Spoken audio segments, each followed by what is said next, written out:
Hello बच्चों, आइए प्रश्न को पढ़ते हैं। प्रश्न यह है, एक सदिश R का अक्षों OX और OY से झुकाव क्रमशः 60 अंश और 45 अंश का है।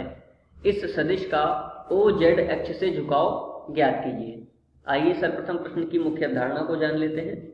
मुख्य अवधारणा, यदि कोई सदिश हमें दिया जाए, सदिश A बराबर AI plus BJ plus CK, तो उसका OX, OY और OZ अक्ष से झुकाव क्रमशः अल्फा, बीटा और गामा हो, तो इनके लिए निम्न संबंध होता है cos की घात 2 अल्फा प्लस cos की घात 2 बीटा प्लस cos की घात 2 गामा बराबर 1।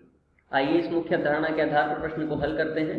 दिए गए प्रश्न में OX अर्थात x एक्सिस से झुकाव 60 अंश तथा y एक्सिस से झुकाव 45 अंश दे रखा है। तो यहाँ पर लिख लेंगे cos की घात 2 60 अंश प्लस cos की घात 2 45 अंश प्लस cos की घात 2 गामा बराबर 1।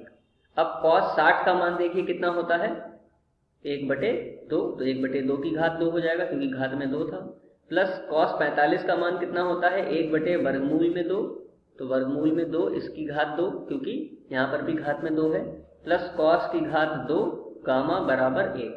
अब 1/2 का यदि हम वर्ग करें तो हमें प्राप्त होगा 1/4, प्लस 1/वर्गमूल 2 का वर्ग करें तो हमें प्राप्त होगा 1/2 प्लस cos की घात 2 गामा बराबर 1।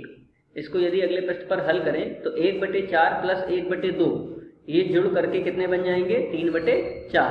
तो इसको लिख लेंगे 3/4 प्लस cos की घात 2 गामा बराबर 1, cos की घात 2 गामा बराबर 1 माइनस 3/4। तो cos की घात 2 गामा बराबर 1 में से यदि 3/4 को माइनस करें तो हमें प्राप्त होगा 1/4। अब देखिए cos गामा बराबर कितना आ जाएगा, 1 का वर्गमूल होता है 1 और 4 का वर्गमूल होता है 2, तो प्लस माइनस 1/2। अब cos में किसका मान 1/2 होता है, तो cos गामा यदि हम प्लस में लें, देखिए एक बार लेते हैं प्लस में 1/2 और एक बार में लेते हैं cos गामा बराबर माइनस 1/2, तो गामा के 2 मान प्राप्त होंगे। 1/2 यह मान किसका होता है, cos में 60 अंश का, और माइनस में यदि है तो cos में किसका मान होता है, 120 अंश। तो इस प्रकार गामा का मान या तो 60 अंश या फिर 120 अंश होगा और ये z अक्ष से इतना ही अंश का कोण बनाएगा। मुख्य अवधारणा के आधार पर ये दिए गए प्रश्न का उपयुक्त उत्तर है। आशा करते हैं आपको समझ में आया होगा। धन्यवाद।